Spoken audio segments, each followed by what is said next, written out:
Irmãos, nós estamos na Conferência da Família 2025. Ontem nós tivemos aqui um período extraordinário, onde nós pudemos ouvir testemunhos de pessoas que estão sendo restauradas nesse lugar.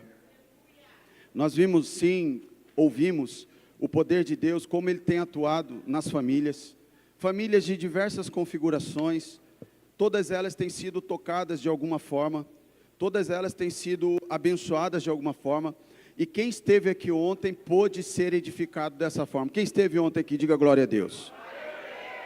Aleluia. Ontem foi tremendo. Num segundo momento, a pastora Danúbia trouxe uma palavra poderosa também, de encorajamento para as famílias, e ao final nós tivemos um período de intercessão pelas famílias aqui, onde Deus operou grandemente, e foi extraordinário o que Deus fez nesse lugar. Você que não veio, você deixou de receber muita coisa. Eu entendo a sua rotina, enfim, mas eu não posso deixar de falar. Você deixou de receber muita coisa. Quando o seu pastor falar, meu irmão, fique atento, porque vai ser bênção para você. Porque quando nós decidimos fazer algo, é sempre para atender o propósito dessa igreja. Tem um porquê, não é solto. Irmão, eu não invento programação para preencher a agenda. Não é isso. Existe um porquê, existe um propósito. Deus fala, nós ouvimos e nós somos direcionados e nós trazemos para a igreja. Então era para você estar aqui ontem, sendo abençoado por tudo que Deus fez nesse lugar. Então assim, nós viemos e fomos muito edificados. Foi tremendo o que Deus fez aqui. Quantos creem comigo, diga amém. É isso, meu irmão, eu não posso me delongar, eu só tenho até meia-noite para pregar aqui, então, brincadeira, irmão. É carnaval, né, meu? Misericórdia, né, crente? Porque lá no carnaval o povo vai 7 da manhã, vai 7 da noite, sai de lá 7 da manhã, né? É ou não é? Eu já estive lá. Eu sei como que é. Irmão, eu ficava na rua, na beira da rua, esperando o busão passar, para voltar para casa. Irmão, eu ia com a cara e a coragem para Livramento. Quem já foi para Livramento aí? Irmão, umas décadas atrás era terrível, irmão. Eu ia de ônibus, ó necessidade, irmão. Ia de ônibus, aí festava a noite inteira, ficava sentado na beira da rodovia esperando o ônibus passar de novo. Ó a necessidade. Sono. Que sono, irmão. Que sono, não sentia sono não. Aí para o mundo é desse jeito, irmão. Para Jesus é demorado, para Jesus é muito, para Jesus não sei para que isso. Irmão, é para Jesus, não é? Olha só, deixa eu falar algo bastante importante aqui para você. Quando eu estava orando essa semana pela conferência, por esse final de semana, Deus, Ele falou algo no meu coração, o Espírito Santo falou algo no meu coração bastante importante, eu gostaria que você ficasse atento. Ele falou bem assim: Satanás está preparando um feriado, um final de semana feriado, para destruir famílias. Eu quero que você ajunte o meu povo, porque eu vou restaurar famílias. Está entendendo, irmão, o que está acontecendo aqui? Se eu pudesse contar para você um pedacinho das lutas que eu e minha esposa enfrentamos essa semana, meu irmão, por conta dessa conferência, porque o propósito de Deus para esse final de semana é restaurar famílias, e nós não estamos lidando com qualquer coisa, eu tenho consciência disso. Seria muito mais barato para mim fazer um retiro, fazer uma festa para os jovens pular, e oba, oba, glória a Deus, aleluia. Seria edificante? Sim, seria edificante.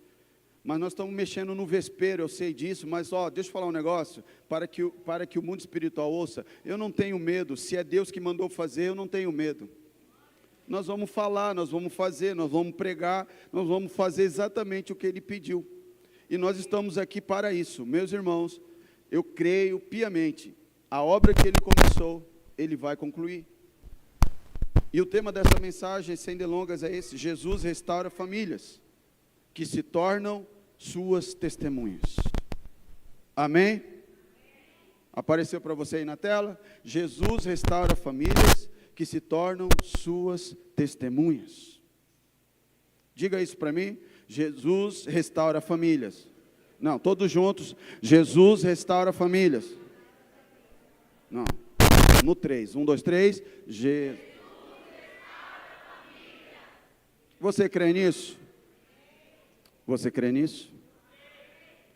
Consequência da transformação, elas se tornam suas testemunhas. Irmão, o ar-condicionado ele não está funcionando como nós gostaríamos. Então, nós dançamos, nós pulamos, o ambiente ficou mais caliente ainda. Ainda tem o fogo do Espírito. Deixa eu falar um negócio. O que vai ajudar nesse momento é nós tentarmos concentrar nesse momento e ficar quietinho aqui, evitar movimentação. Eu estou vendo várias cadeiras vazias aqui, Bíblias sentadas, objetos sentados, mas que pode dar lugar para pessoas, tá?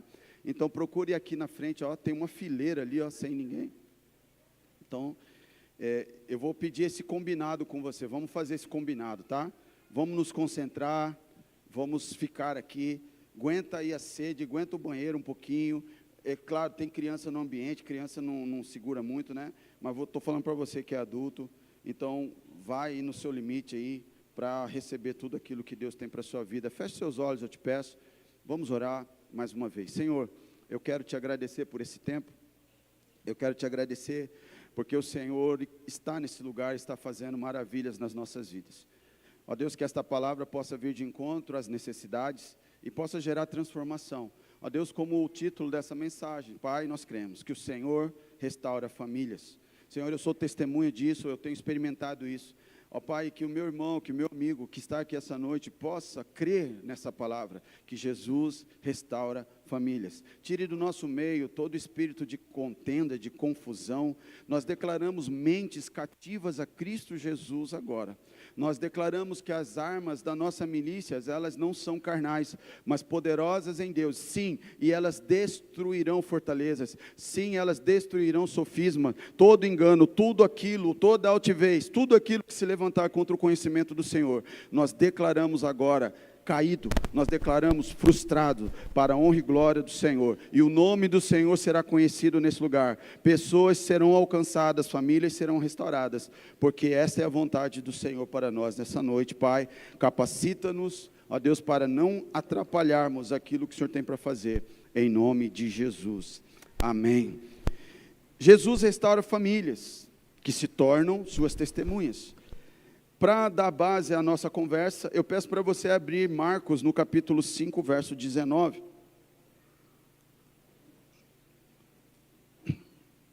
Marcos 5, 19. Quando lá estiver, diga amém. Quem não chegou, fala, espera um pouco. Se você está sem Bíblia, dá uma olhada para o lado, cola em alguém que está com Bíblia, ou vice-versa. Vamos lá. Marcos 5,19. Marcos 5,19, assim está escrito.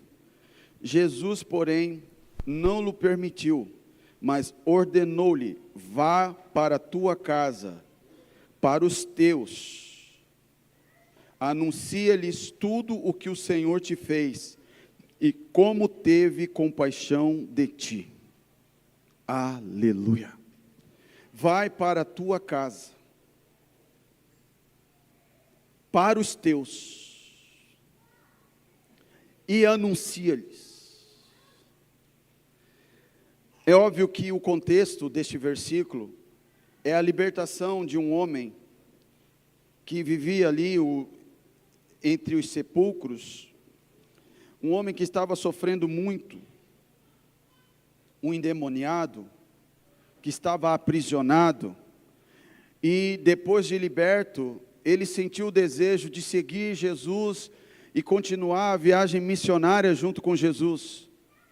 Era sincero esse desejo dele, de estar com Jesus, de acompanhar Jesus e participar daquilo que Jesus faria em outros lugares. Louvável isso. Mas Jesus, por querer ensinar um princípio valioso para este homem, mas também para nós hoje, Ele disse, ó, ok, você foi transformado, você foi liberto, ok, você tem tantas coisas para contar para tantas pessoas, isso é muito bom, mas eu preciso que você vá primeiro para a sua casa, porque eu quero salvar todas as famílias, mas eu quero salvar uma família por vez, e eu quero começar com a sua. A família é o primeiro projeto social de Deus, vide Gênesis 2, 24. A família é um lugar de amor, a família é um lugar de proteção, assim ela foi concebida. A família é um lugar de crescimento. Infelizmente, contudo, muitas famílias hoje, elas sofrem com divisões. Famílias sofrem com mágoas, com desafios como vícios, com traições, doenças emocionais, doenças espirituais. Então eu faço uma pergunta para você, meu amigo, meu irmão, você que está aqui essa noite: quem pode restaurar aquilo que parece irremediavelmente perdido? Sim, é uma pergunta retórica. Nós sabemos, somente Jesus é o restaurador de relacionamentos, é aquele que transforma a maldição em bênção. Irmão, quando Ele restaura uma família, Ele não apenas cura as feridas, mas Ele transforma essa família em um testemunho vivo do seu poder e do seu amor. Quantos creem nisso, diga amém. A pergunta que é importante trazer aqui essa noite: pastor, como Ele restaura? Você pode fazer essa pergunta aí? É só a Mariana que entendeu o mistério. Obrigado, Mari, por você estar conectada aqui. Obrigado, minha irmã.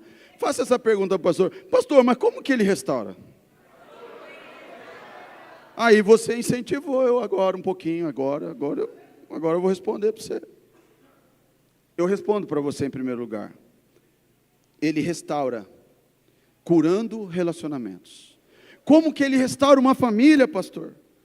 Ele restaura curando relacionamentos.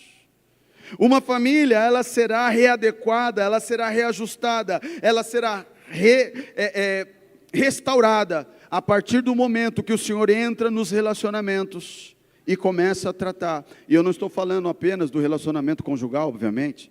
Eu estou falando de todo o relacionamento que uma família tem. Quem está me entendendo aqui? Para dar base a isso que eu estou falando, eu quero que você avance aí a sua Bíblia um pouquinho, que estava em Marcos. Avance para o Evangelho de Lucas, próximo Evangelho aí, no capítulo de número 15, o verso de número 11. Lucas 15, 11. Vamos lá? Continuou. Certo homem tinha 2 filhos. O mais moço deles disse ao pai: pai, dá-me a parte dos bens que me cabe. E ele repartiu os haveres.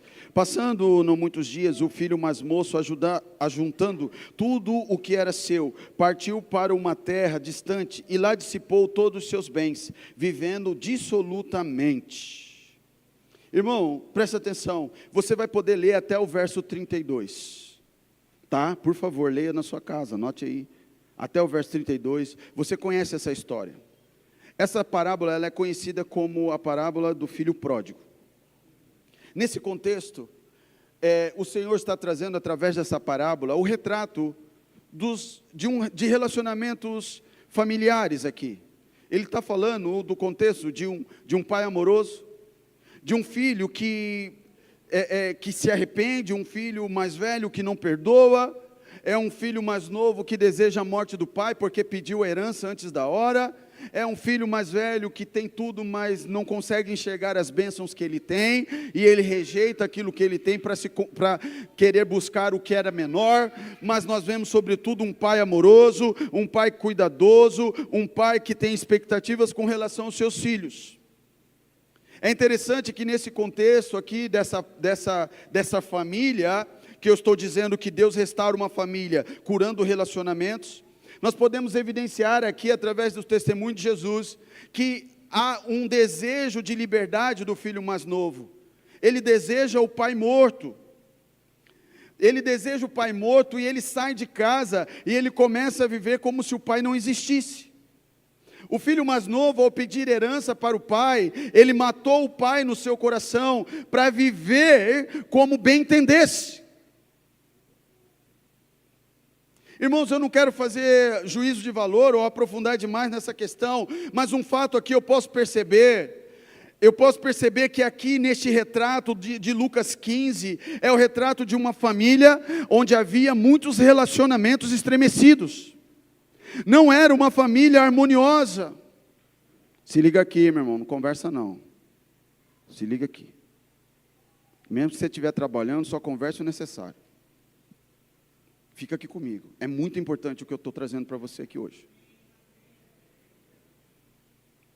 Relacionamentos estremecidos,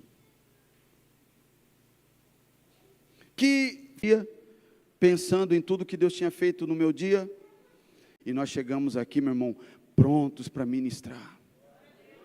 Eu estou falando, meu irmão, de algo banal, algo simples, só para você entender algo, meu irmão.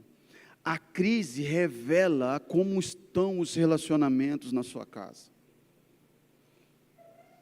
Quando na hora de aprontar para ir para a igreja, o filho fala não sei o que e vira aquele inferno a casa. Veja, eu não estou nem falando das coisas mais graves, eu não estou nem falando da falta de dinheiro para pagar o boleto, eu não estou falando nem da falta de cura emocional da mulher, eu nem estou falando de coisas mais graves, estou falando das coisas menores. A crise revela o caráter. A crise revela o caráter dos relacionamentos. A crise vai mostrar a estrutura da sua família. E aqui uma decisão evidenciou corações. A decisão primeiro desse mais jovem, mais novo, de sair, desestruturou, desestabilizou o irmão mais velho e evidenciou como estava o coração desse irmão mais velho. O irmão mais velho, um legalista, que queria fazer tudo certo, não admitia que outros falhassem. E ele não aceitava a compaixão do pai para com o filho mais novo. A decisão do filho mais novo revelou o coração do filho mais velho, a ponto dele olhar para o seu irmão e falar bem assim: esse teu filho aí, renegando o próprio irmão. Por fora, os dois irmãos são diferentes, mas por dentro eles são iguais. Um desejou herança, ele queria ver o pai morto. O mais velho, da mesma forma. A dor dessa família tinha a mesma raiz. Presta atenção aqui, papai. Papai, presta atenção. Papai, você que é pai de mais de um filho, presta atenção. Você fala, fulano é assim, Beltrano é assado. Olha aqui para mim. No temor do Senhor, mas na autoridade do nome de Jesus, preste atenção. Cuidado com as preferências. Porque por fora os seus filhos são diferentes. Mas olha aqui para mim, papai. Se você tem um filho que você julga ser problemático, você pode ter certeza que o outro também é. O problema é que você está olhando por fora. Mas a raiz do problema é o mesmo. A raiz dos pecados, presta atenção no que eu vou dizer agora. Todos os pecados têm a mesma raiz. Qual é? O pecado. Qual é o pecado? Olha aqui para mim. Não amar a Deus acima de todas as coisas. A dor se manifesta exteriormente de forma diferente nos filhos, na esposa, no mais velho, no mais novo, mas a raiz é a mesma. Eu quero que você preste muita atenção nisso. E o Espírito Santo está trazendo à luz muitas coisas já. Ele já está operando aqui. O mais novo, na parábola, ele amava mais as coisas do pai do que o pai. Acontece que o mais velho também. Ele amava mais as coisas do pai do que o pai. Ele era um legalista, ele fazia tudo certo, mas sabe por que o mais velho fazia tudo certo? Porque ele queria, no final, poder, entre aspas, esfregar na cara do pai e exigir do pai um cabrito. O mais novo queria a herança antes da hora. O mais velho fazia tudo certinho, para depois cobrar do pai o cabrito. Ou seja, ambos estavam interessados naquilo que o pai podia dar, não em quem o pai era. Quem está me entendendo aqui? Preste atenção nessa frase. Tudo que você amar acima de Deus é exatamente aquilo que vai te destruir.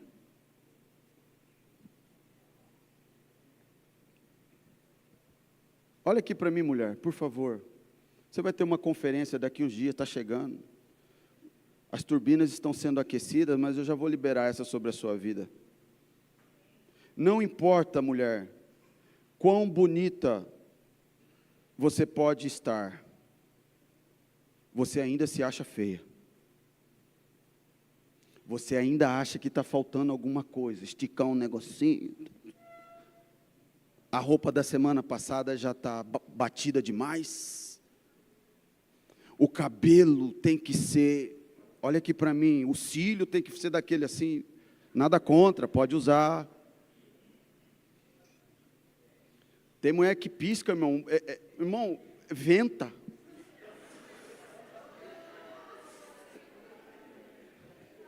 Aleluia. Pisca mais aí, mulherada, está calor aqui. Nada contra, irmão, pode usar, não estou falando disso, não, presta atenção. O que eu estou dizendo, irmão, que existem mulheres que buscam tanto a estética, para suprir algo que está corroído por dentro.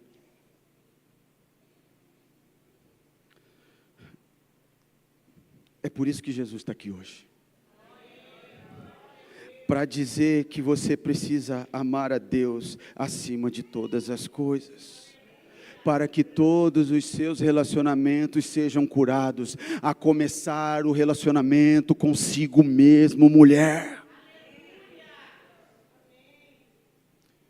Ele propõe aqui nesta noite uma mudança de coração, não é trocar de roupa e aprender a cantar canções evangélicas, não é aprender um idioma, o crentez, não é sobre isso, não é sobre trocar de roupa, não é sobre trocar o coração, as motivações do coração. Você pode, meu irmão, pegar um corintiano, infelizmente tem corintiano aqui.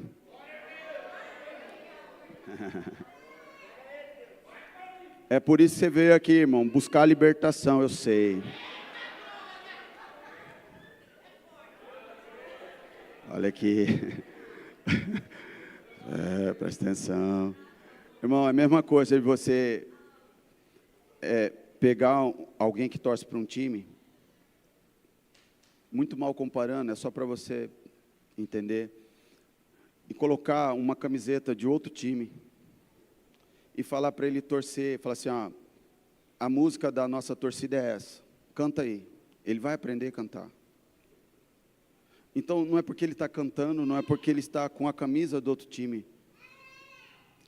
Quem gosta de futebol sabe, entende o que eu estou falando aqui, irmão. Você gosta daquele time, e você gosta daquele time, pronto. Não dá de vestir camisa de outro e começar a gostar de outro. Quem está me entendendo aqui? Eu estou usando essa comparação só para você entender. Não é porque você veio lá do mundo, agora você veste uma roupa tal, e carrega um livro tal, e canta uma música, e começa a orar balançando assim. Não é isso. Precisa acontecer uma mudança aqui dentro, e você começar a amar a Deus acima de todas as coisas. Preste atenção, meu irmão, a boa notícia que eu trago para você aqui é que, mesmo você não o amando, Ele te amou primeiro.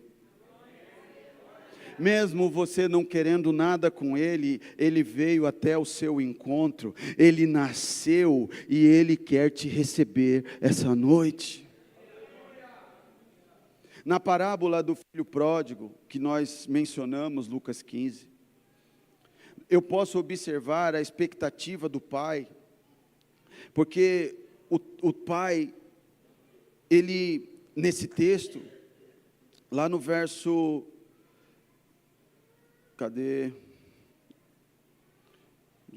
levantando-se, verso 20, e levantando-se, foi para o seu pai. Isso já é o retorno do filho. Vinha ele ainda longe, quando seu pai o avistou, e compadecido dele, correndo, o abraçou e o beijou. Olha aqui, esse mistério. O filho estava voltando, mas eu vejo a expectativa do pai, que era uma expectativa tamanha, que ele já esperava na estrada. Olha aqui para mim, meu irmão, qual foi a motivação do filho para voltar?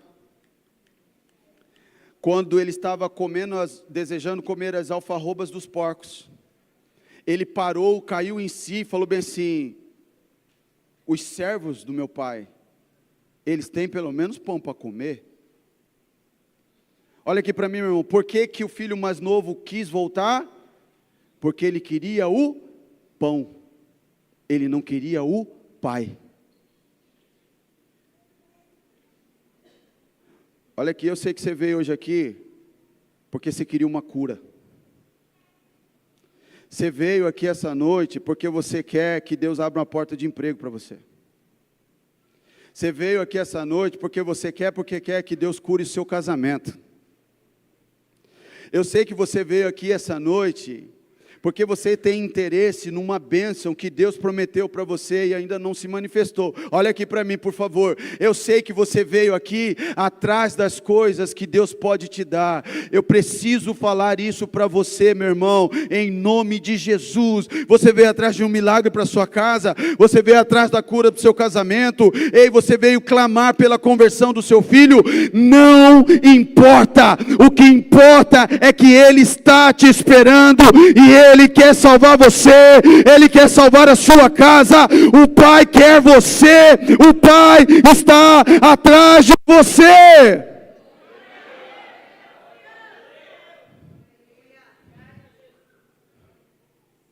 O pai estava esperando na estrada. Qual que era a intenção do filho? O filho só queria pão. Ele estava interessado no que o pai queria dar para ele, podia dar para ele. Para o pai isso não interessa. Ele esperava na beira da estrada o momento que o filho apontasse. O texto é claro, vendo de longe, ele correu e abraçou, se compadeceu do filho. Não importa a sua motivação, ele usou essa motivação para atrair você para os braços dele.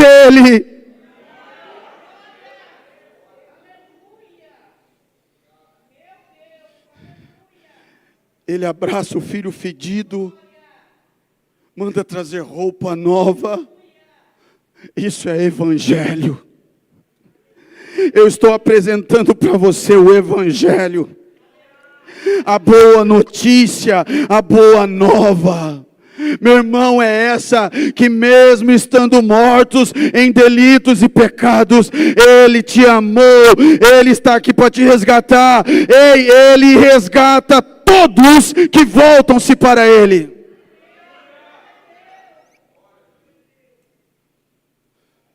Meu irmão, o fato do pai se reconciliar com o filho gerou outro problema. Presta atenção.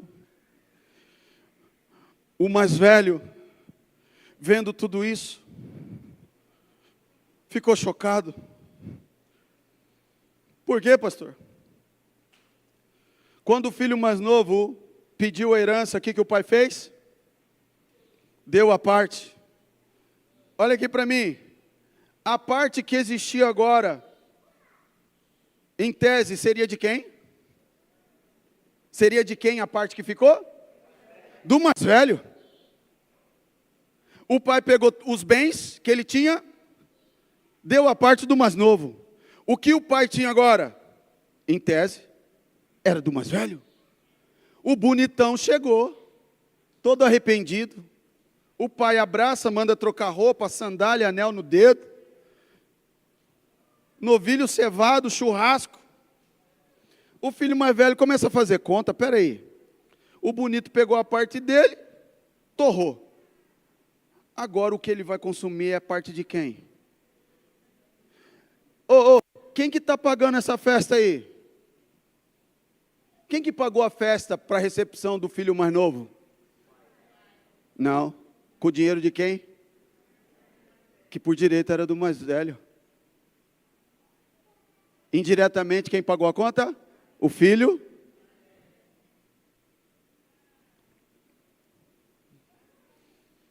Quem pagou a sua conta? Quando você torrou tudo lá fora, esbanjando no pecado, você não tinha direito a mais nada. O pai te abraçou. Só que o fato do pai te abraçar significa que alguém teve que pagar a conta da festa. E sabe quem que pagou a conta da festa? O seu irmão mais velho. Ele pagou a conta para você poder celebrar, para você poder se alegrar, para você ter vida eterna. O seu irmão mais velho pagou a conta.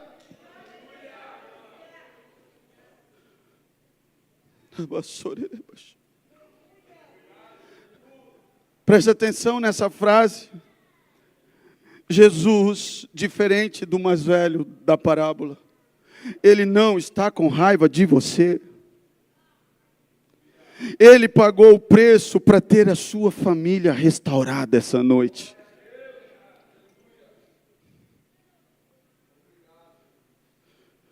A restauração de uma família, ela vem a partir da cura dos relacionamentos. E o pai está nisso para reconciliar. Mas a restauração de uma família, ela pode ser o resultado de alguém que não desistiu. Que seja você, essa pessoa que nunca desista da sua família. Olha aqui para mim, meu irmão, não desista da sua família, porque a restauração de uma família é o resultado de alguém que não desistiu, que enfrentou as dificuldades em oração e escolheu amar, mesmo diante das falhas do outro.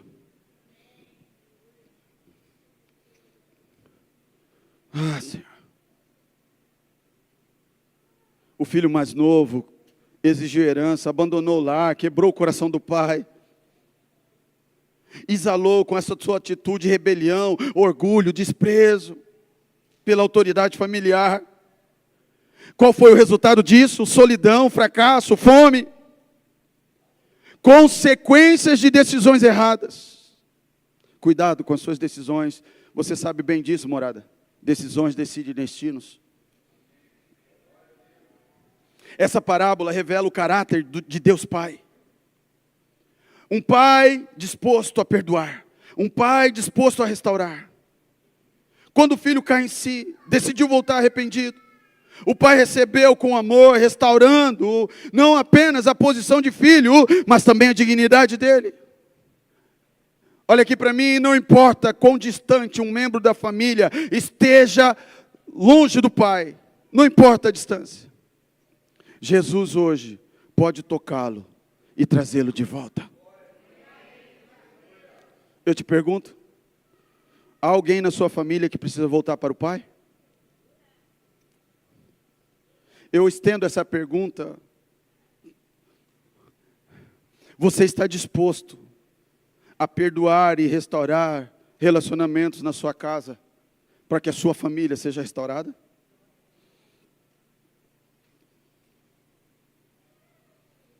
Responda para o Espírito isso. Eu continuo a minha fala perguntando para o Senhor, Senhor, o Senhor restaura famílias, mas como que Jesus restaura? O segundo aspecto dessa mensagem. Ele restaura a partir do arrependimento. Diga arrependimento.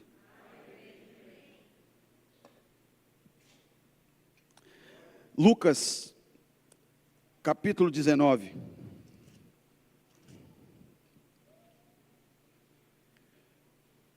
Verso 1. Entrando em Jericó, atravessava Jesus a cidade. Eis que um homem chamado Zaqueu, maioral dos publicanos e rico, procurava ver quem era Jesus, mas não podia por causa da multidão, por ser ele de pequena estatura. Então, correndo adiante, subiu a um sicômoro, a fim de vê-lo, porque ali havia de passar. Quando Jesus chegou àquele lugar, olhando para cima, disse: Zaqueu, desce depressa, pois me convém ficar hoje em sua casa. Ele desceu a toda pressa, e o recebeu com alegria. Todos os que viram isso murmuravam, dizendo que ele hospedara com homens pecador. Entremente, Zaqueu se levantou e disse ao Senhor: Senhor, resolvo dar aos pobres metade dos meus bens, e se alguma coisa tenho defraudado alguém, restituo 4 vezes mais. Então Jesus lhe disse: hoje houve salvação nessa casa, porque esse também é filho de Abraão, porque o Filho do Homem veio buscar e salvar o perdido. Aleluia. Zaqueu, no hebraico, significa puro e inocente. Olha só. Eu tenho certeza que isso, a raiz hebraica desse nome, reflete aí o desejo dos seus pais, em ver um filho crescer com moral, com pureza moral e pureza espiritual. Pelo contexto aqui, nós observamos que não foi isso que aconteceu, porque ele era um corrupto. Ele vivia numa cidade muito próspera, chamada Jericó. Ela conhecida como Cidade das Palmeiras. Era, na verdade, um oásis no meio do deserto ali. Zaqueu era chefe dos publicanos da cidade. Ou seja, Zaqueu era o chefe das finanças da cidade, de uma cidade muito próspera, chamada Jericó. O texto fala que Zaqueu era baixinho, tanto física como moralmente. Era um homem de pequena estatura, moralmente falando. Presta atenção. Se a baixa estatura física pudesse gerar algum complexo na vida de Zaqueu, ele sobrepuja isso com um ar arrogante, um ar soberbo, egoísta, pouco sociável, além, claro, de ser odiado por toda a cidade, porque ele era considerado um traidor da pátria, por ser judeu. Porque ele colaborava com os romanos, e ainda roubava toda a gente. O texto mostra a intenção de Zaqueu de querer ver Jesus. Porque ele ouvia muito falar de Jesus. Ele sabia que entre os íntimos de Jesus tinha um antigo cobrador de impostos chamado Mateus. Ao final da tarde, de volta para casa, ele encontrou uma multidão empolgada ali, porque Jesus ia passar por ali. O Rabi Galileu passaria naquele lugar. Ele tinha acabado de curar um cego Bartimeu. Ele tinha acabado de curar o filho de Timeu, e ele estava ali. O fato é que o encontro de Zaqueu com Jesus transforma a vida de Zaqueu. Mas isso se deu por conta do arrependimento verdadeiro. Mas preste atenção, meu irmão, o arrependimento verdadeiro envolve não apenas um reconhecimento dos erros, mas ações concretas. O amor, a graça de Deus são oferecidos a todos. Todos, independente do seu passado. A graça é oferecida a todos. Mas a busca pela presença de Deus, ela é importante ainda que encontremos obstáculos. Presta atenção, meu irmão, para crescermos espiritualmente, precisamos sair da nossa zona de conforto. Por exemplo, estar numa reunião, numa igreja que você não conhece, até essa hora. Zaqueu, preste atenção. Mas eu quero que você guarde isso. Apesar de estarmos falando aqui que Deus recebe e tal, mas o arrependimento que não gera mudança, não é arrependimento, é teatro. Eu vou repetir. Mas o arrependimento que não gera mudança, não é arrependimento, é teatro. Olha aqui para mim, arrependimento não é quando você chora, arrependimento é quando você muda. Arrependimento profundo, quando acontece, meu irmão, não tem nada de tristeza e depressão. O arrependimento, ele nasce naquelas palavras que você não disse. E nas escolhas que você gostaria de refazer. Presta atenção. O remorso é uma fraqueza. O remorso é uma fraqueza. E a pessoa com remorso, ela voltará a cometer o mesmo pecado. Apenas o arrependimento é uma força que encerra tudo. Quem mentia, não mente mais. Quem roubava, não rouba mais. Quem adulterava, não adultere mais.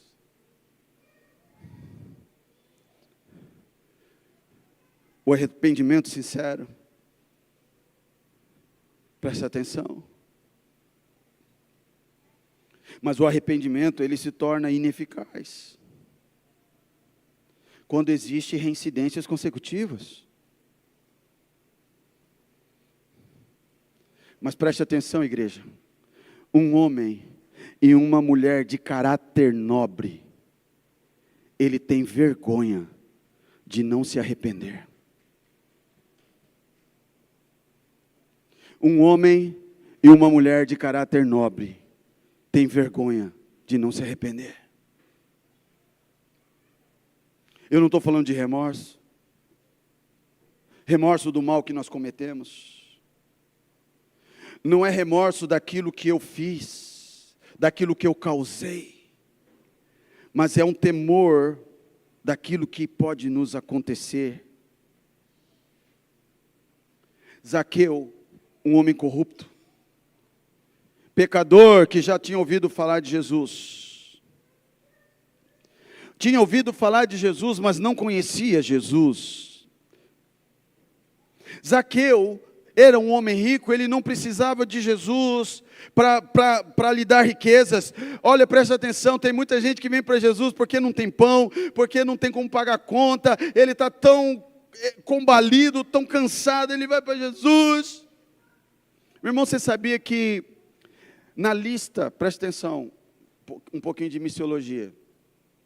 Na lista dos povos menos alcançados no mundo, tem um povo lá, cigano, por exemplo, quilombolas, por exemplo. Mas você vai encontrar nessa lista, sabe quem? Os mais ricos. Você sabia que os mais ricos, eles entram na estatística dos povos menos alcançados? Sabe por quê? Assim como Zaqueu, ele não precisava de Jesus para dar riqueza. Ele não precisava de Jesus para ter saúde, porque tinha plano de saúde. Mas apesar de não precisar de Jesus para a riqueza, apesar de não precisar de Jesus para um plano de saúde, ele precisava de Jesus para a salvação.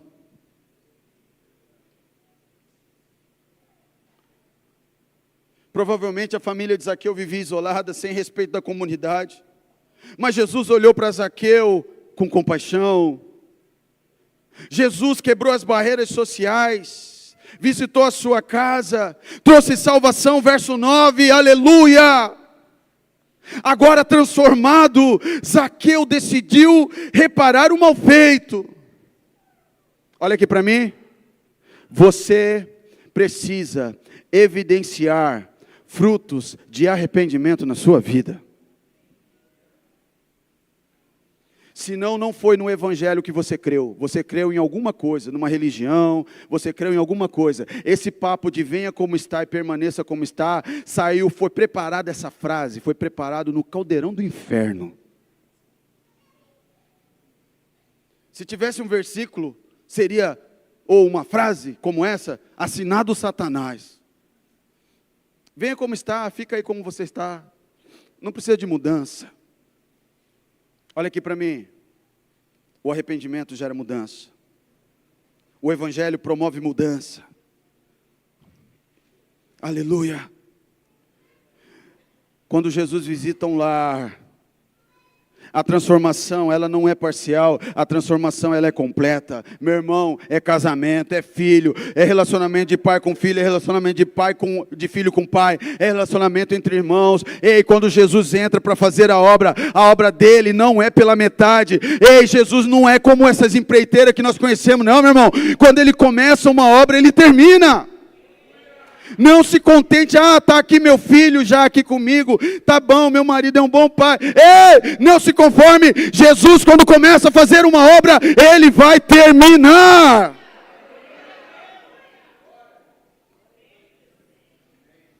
Eu creio nessa palavra. Então, famílias restauradas, elas tornam-se testemunhas vivas, através de mudanças de atitude e de caráter. Aleluia.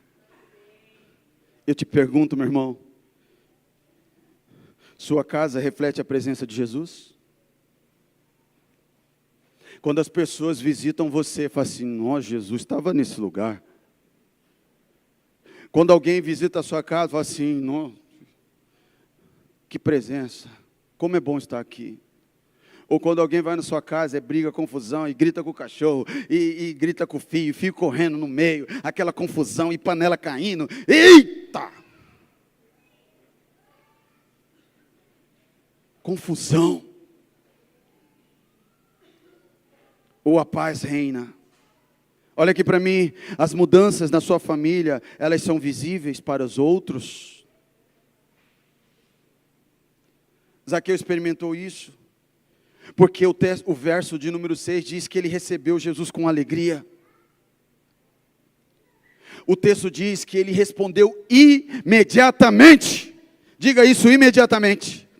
Rapidamente. O texto no verso 6 diz, ele desceu a toda pressa. Quando Jesus falou assim, ei, eu vou entrar na sua casa. O texto diz, ele desceu rapidamente. E ele respondeu com alegria. Tem gente que vem no culto, Jesus fala assim, eu quero entrar na sua casa. Ele fica assim, depois. Senhor, faz a obra. Presta atenção, meu irmão. Jesus está atento nesse lugar, quem o procura. Ele não discrimina a pessoa, pobre, rico, não importa. Jesus, ele não está condicionado aos padrões sociais, nem aquilo que o homem considera bem ou mal. Jesus não está preocupado em ser impopular. Jesus não está preocupado em ser cancelado. Ele não se preocupou em ser cancelado quando ele estendeu a mão para um ladrão. Ele não se preocupou em ser cancelado quando ele entrou na casa e sentou-se à mesa com um ladrão. Por misericórdia, Jesus restaura famílias. E ele mostra que a salvação é para todos, sem exceção. E que a salvação, ela não vem de boas obras, mas vem da fé que nós depositamos nele. Vem de um arrependimento sincero. O que mudou a história de Zaqueu não foi o fato dele dar as partes da sua riqueza para os pobres. O que mudou, o que salvou Zaqueu foi a fé que ele depositou em Cristo Jesus, meu irmão. O fato dele dar parte da sua riqueza para os pobres apenas evidenciou o seu encontro com Jesus. Mudou radicalmente como ele se relacionava com as riquezas, por conta do seu relacionamento com Deus. Quem está me entendendo aqui? Mas como que ele restaura, pastor? Ele restaura libertando. Volte um evangelho aí, Evangelho de Marcos, capítulo de número 5. Não vai dar de ler o texto todo, você pode anotar e ler do verso 1 até o verso 20. Nós estamos falando da história onde começamos, o Gadareno. Entremente chegaram a outra margem do mar e à terra dos Gerazenos. Ao desembarcar, logo veio ao sepulcro, ao seu encontro, um homem possesso de espírito imundo, o qual vivia no sepulcro, e nem mesmo com cadeias alguém podia prendê-lo, porque, tendo sido muitas vezes preso com grilhões e cadeias, as cadeias foram quebradas por ele, os grilhões despedaçados, e ninguém podia subjugá-lo. Andava sempre de noite e de dia, clamando por entre os sepulcros e pelos montes, ferindo-se com pedras. Quando de longe viu Jesus, correu e o adorou, exclamando em alta voz: que tenho eu contigo, Jesus, Filho do Deus Altíssimo? Conjuro-te por Deus que não me atormentes, porque Jesus lhe dissera: espírito imundo, sai deste homem. E perguntou-lhe: qual é o teu nome? Respondeu ele: Legião. Legião é o meu nome, porque somos muito. E rogou-lhe encarecidamente que não mandasse para fora do país. Ora, pastava ali pelo monte uma grande manada de porcos, e os espíritos imundos rogaram a Jesus, dizendo: manda-nos para os porcos, para que entremos neles. Jesus permitiu. Então saiu os espíritos imundos, entraram nos porcos, e a manada, que era cerca de 2.000, precipitou-se despenhadeiro abaixo, para dentro do mar, onde se afogaram. Os porqueiros fugiram e anunciaram na cidade e pelos campos. Depois você pode continuar lendo, meu irmão. Para você contextualizar, ele restaura famílias, libertando homens. Aquele homem era preso por uma legião de demônios. E esses demônios que estavam ali afastavam esse homem da família e da sociedade. Presta atenção no que eu vou dizer aqui. Olha aqui. O Espírito Santo de Deus une homens com sua família, com a sua esposa e com seus filhos. O Espírito de Deus une a família para viver um propósito. Eu vou repetir. O Espírito de Deus une a família para viver um único propósito. O coração de todos da família estão inclinados para o mesmo lado. Obra do Espírito Santo. A obra do Espírito das trevas é: cada um vive o seu. Se na sua família cada um vive o seu, Jesus quer restaurar sua família, libertando vocês desse espírito que promove isso. É um só propósito, irmão. A família é um só propósito. A família é junto. Diga assim: a família é junto. É. Ainda aqui nós vamos conversar mais sobre isso. Vivia nos sepulcros, isolado. Uma vida autodestrutiva, sem paz, sem controle, uma vida sem propósito. Provavelmente a sua família vivia com vergonha,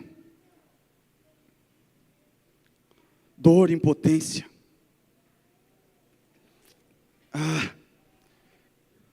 Jesus confronta as forças malignas e liberta aquele homem completamente. Jesus restaura a mente e a dignidade, o propósito no coração daquele homem. Veja o endemoniado que vivia se cortando entre os sepulcros, agora ele quer se tornar um missionário. Ontem eu liberei palavras aqui, meu irmão, e eu creio em cada palavra que foi liberada aqui. Eu falei para as mães, né? Mãe, você vai estar suspirando, vendo o seu filho pregando aqui. Irmão, não foi da boca para fora, eu creio nessa palavra.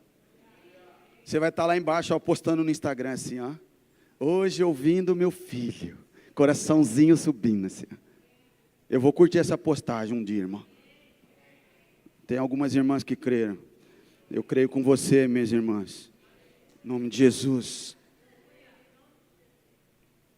Mas Jesus ordena que ele volte para sua casa e testemunhe aos seus acerca daquilo que o Senhor fez na sua vida. Olha aqui para mim. Muitos lares, muitas famílias estão aprisionadas pelo vício, aprisionadas por opressões espirituais. Muitos lares estão aprisionados por opressões e doenças emocionais.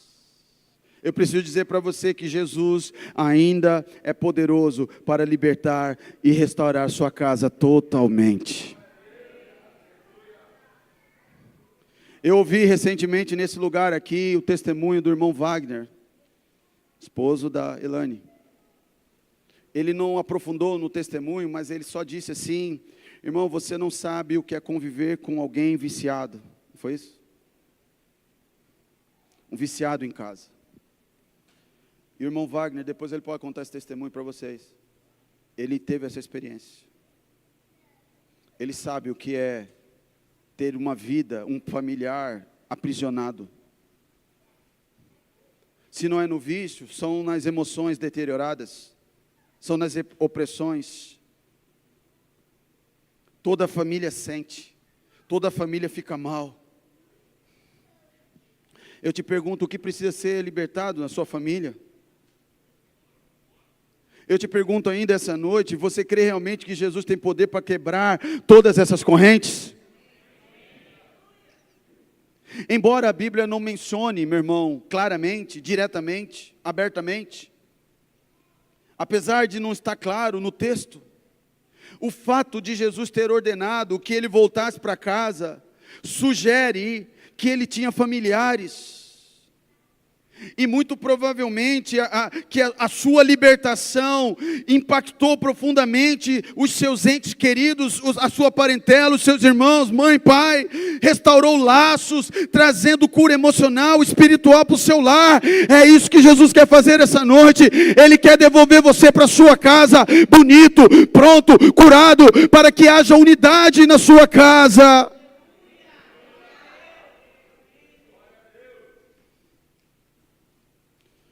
O testemunho daquele homem deve ser o nosso exemplo.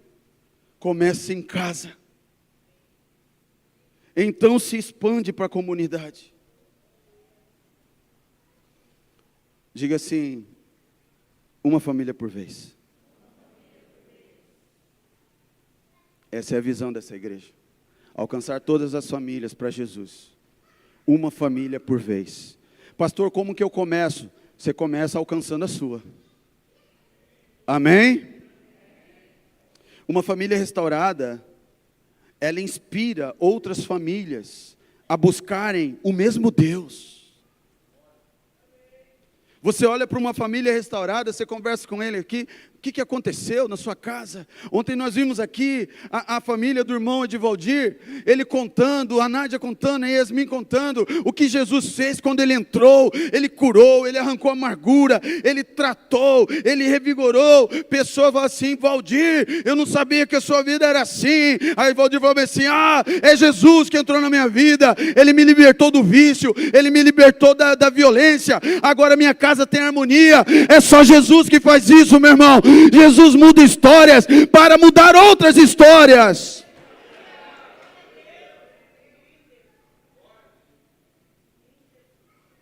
Agora Nádia, Valdir, Yasmin, eles podem contar: olha, Jesus restaura famílias. Quem está me ouvindo aqui?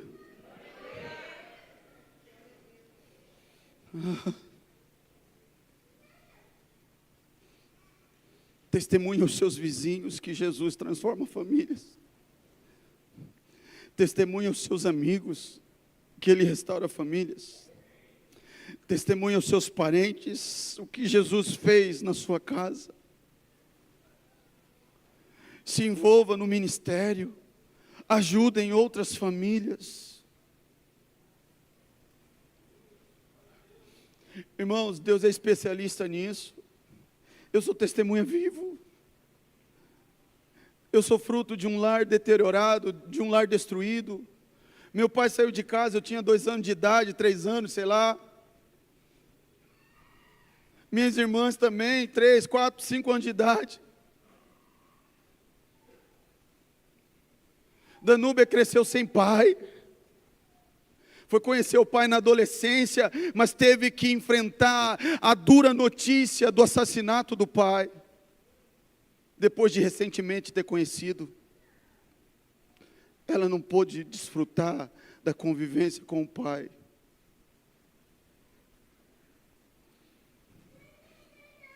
Órfão de pai morto, se junta com um órfão de pai vivo. O que vai dar esse casamento? Sabe o que vai dar esse casamento? Um casal de pastores que trabalha para restaurar famílias.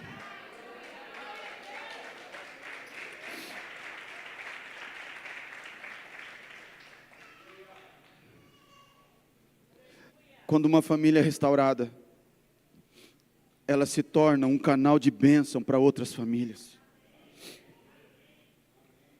Eu te pergunto, ou você poderia fazer essa pergunta: como sua família pode impactar outras? Eu te pergunto ainda, você está disposto a compartilhar o que Jesus fez na sua vida? Ele quer libertar você. Nossa missão é testemunhar, assim como o gadareno foi enviado para contar a sua história, para contar aquilo que Deus tinha feito na sua vida. Jesus não cura apenas indivíduos, presta atenção, meu irmão. Jesus não apenas cura indivíduos, mas restaura famílias inteiras, gerando testemunhos poderosos, eu creio nisso. O poder da restauração de Jesus alcança relacionamentos quebrados, mentes aprisionadas, corações feridos. Mas pastor, quando Ele restaura famílias? Eu te respondo: Ele restaura famílias quando o homem da casa o procura. Tem homem aqui? Quando o homem da casa o procura, Ele restaura a família. Eu vou dizer de novo: quando o homem da casa se levanta e procura Jesus, Jesus restaura a família dele.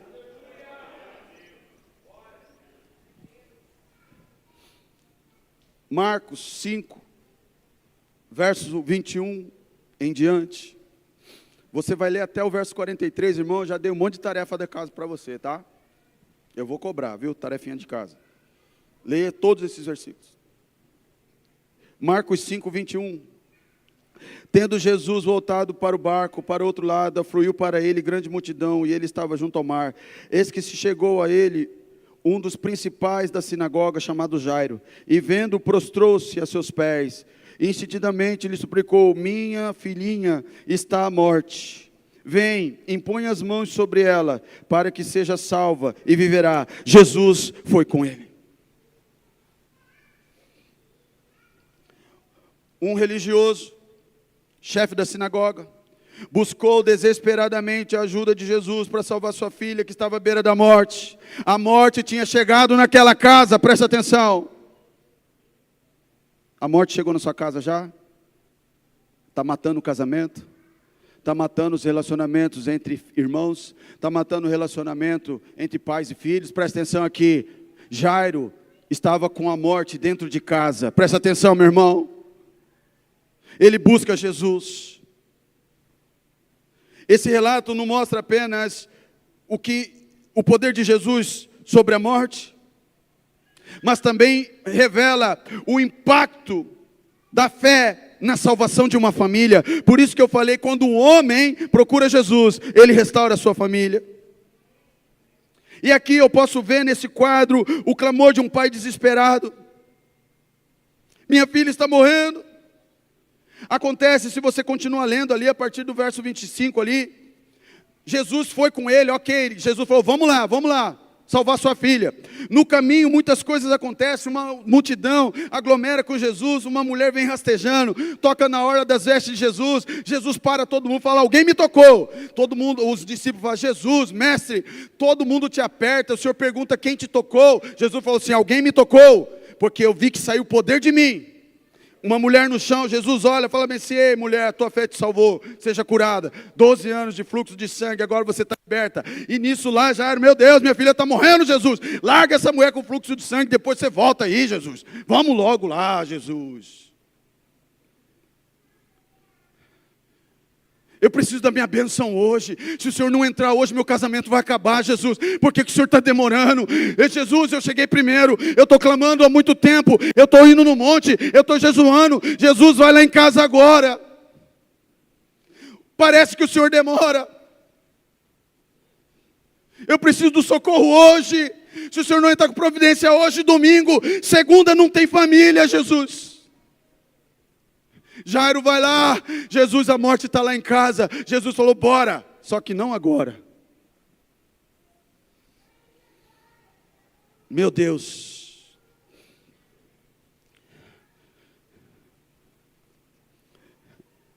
Ainda, para acabar com a fé desse homem. Falou, não adianta mais não, tá, já morreu. Jesus vai olhar para tudo e fala bem assim, relaxa. Relaxa. Eu estou aqui. Não é no seu tempo, é no meu tempo. Mas já morreu, Jesus. Eu estou aqui. Sou eu que venci a morte. Meu casamento acabou, Jesus. Eu ressuscito. Relacionamento com meu filho acabou, Jesus. Eu ressuscito. Se morreu, eu ressuscito. Se está enfermo, eu curo. Se está bom, fica melhor. Quem precisa de Jesus lá na sua casa? A fé de um pai trouxe vida e restauração para sua casa.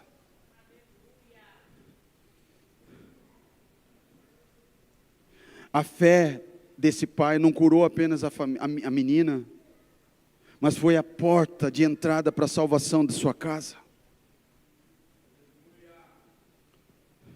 Eu posso lembrar novamente de Zaqueu, lá no verso 10, verso 9 de Lucas 19. Hoje veio salvação a essa casa, porque Zaqueu buscou Jesus. Quando o homem da casa busca Jesus, ele salva, ele restaura a sua família. Aconteceu com Jairo, aconteceu com Zaqueu.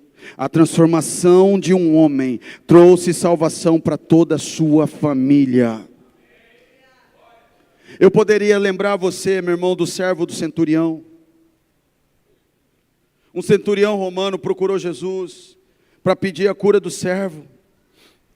E ele demonstra grande fé, falou assim, Jesus, eu não sou digno que entre na minha casa, mas se o Senhor liberar uma palavra, o meu servo será curado. Jesus elogia a fé desse homem. E liberou uma palavra, o servo foi curado à distância. Ele é Deus de perto, Ele é Deus de longe. Se Ele libera uma palavra, não importa aonde a palavra do Senhor chegar, vai acontecer um milagre. A palavra dele não volta vazia, sem que antes cumpra o propósito a qual foi designada. Você crê? Diga amém.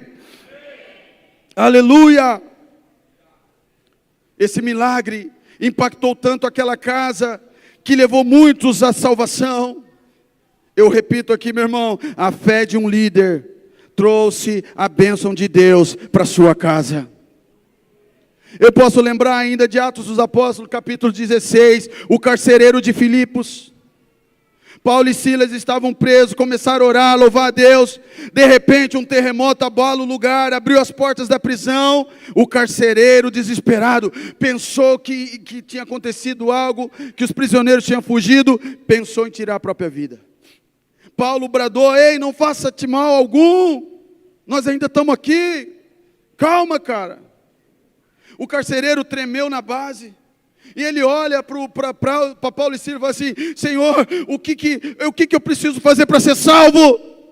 Paulo respondeu, crê no Senhor Jesus, e serás salvo, tu e tua casa. Naquela mesma noite, ele e toda a sua família creram e foram batizados. Atos 16, 31. Preste atenção, meu irmão. A salvação entrou na casa do carcereiro por meio da fé. Eu repito, quando o homem da casa busca Jesus, ele vem e restaura a sua família. Eu quero orar por você. Você que precisa da sua família restaurada.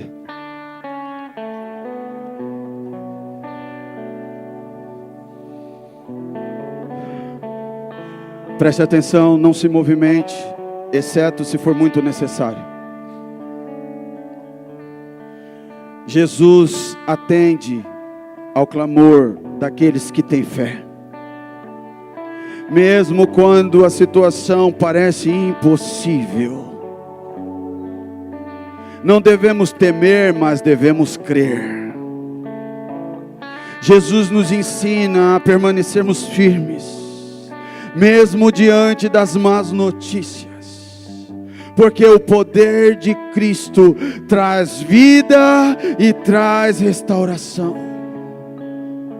Cristo não apenas cura, mas ressuscita e restaura famílias. O diabo arquitetou seu plano para neste carnaval destruir famílias, mas eu quero dizer que o plano perfeito de Deus para este período de carnaval é restaurar famílias. Assim como Ele restaurou a filha de Jairo, Ele vai restaurar o seu filho, Ele vai restaurar a sua filha, Ele vai devolver vida para os seus filhos. Talita cumi, levante-se. Ele pode transformar qualquer situação e salvar famílias inteiras, basta crer. Entregue a sua vida a Jesus hoje. Entregue a sua vida a Jesus hoje.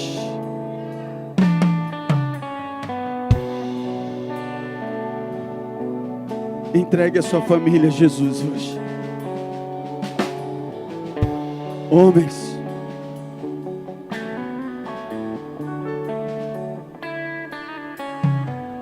Homens, eu nunca fiz isso, mas eu vou fazer hoje. Homens, essa palavra é só para os homens que estão aqui nesse lugar. Quando um homem busca Jesus, Jesus restaura a sua família.